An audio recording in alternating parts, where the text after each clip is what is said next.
Welcome to Framework Fortune and welcome back Framework Fortune community. I'm your host Ben and it's time for another one of Ben's stock reviews. And this stock today we're taking a look at was suggested by subscriber Laura. Apologies for the late delay on this one. And we're going to check this out, check the chart out, check the finances out, and then go check out the website and see if this is a possible play in the future. And if you haven't yet, think about hitting the subscribe button and joining the Framework Fortune community for all your trading info needs. Now, time is our most valuable asset, so let's not waste any more of it and dive right in. So this is Aquestive Therapeutics Inc. and the ticker symbol is AQST. I don't know if I'm saying Aquestive right, but I'm going to assume that's what it is. Over the past year on the chart, we've been in a downtrend. Actually, we've been in this downtrend for a little bit longer than that. But you can see here lately, it has been trying to test that downtrend and break out. It's getting a little squeeze between the 50-day and the top of the downtrend. So for some reason, well, maybe we'll find out why, this is looking pretty close to popping. And it has made some pretty big moves before. So let's go check out their finances. Assets to liabilities, not so good. They only have 60 million in assets, 111 million in liabilities, 177% debt to assets. I'm not a fan of that at all. They're almost double the amount of assets that they have debt, which is not a good thing. No dividend. So revenue's been pretty steady from 2016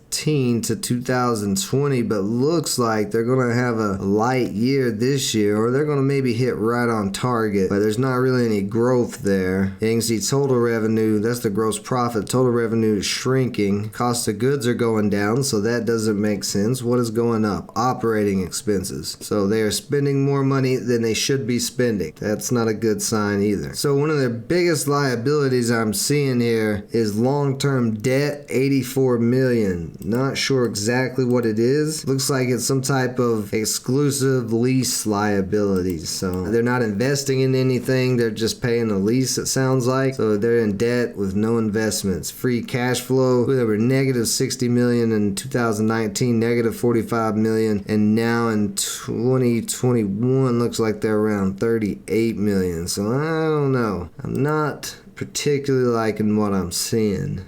At 32 million in float, so super low float. Employees have decreased by about 100 in the last 2-3 years there. They've got to work some stuff out. Looking at these statistics, I'm not a fan of this at all. Now here's their website. Let's see their pipeline of medicines. So we got Libervant or Vant, a seeking partner outside the USA. This is for breakthrough seizure, cluster seizure. This is not for sale yet. This is close to being for sale. These are some of their projects that they got going on. A couple for severe allergies, and then I'm not sure what that syndrome is or even what that word is. All these are around phase 1, and then all of these are actually already for sale. Suboxone. Now that's interesting. Suboxone, if that's what I think it is a drug to help people get off of heroin. So if they're selling Suboxone, it's probably not going to go anywhere. So they've had the Suboxones in 2010, the Zuplins 2010. They just got approved in 2021 for this kind of Mobi. This was been licensed in 2019, and they are partnered with Mitsubishi. And ASQ 119, this is filed but not for sale yet. So let's find out what this drug is if we can. Right, so here's the corporate presentation. So you can see they got 5 FDA approved products, 10 plus years of product sales, 200 plus patents worldwide.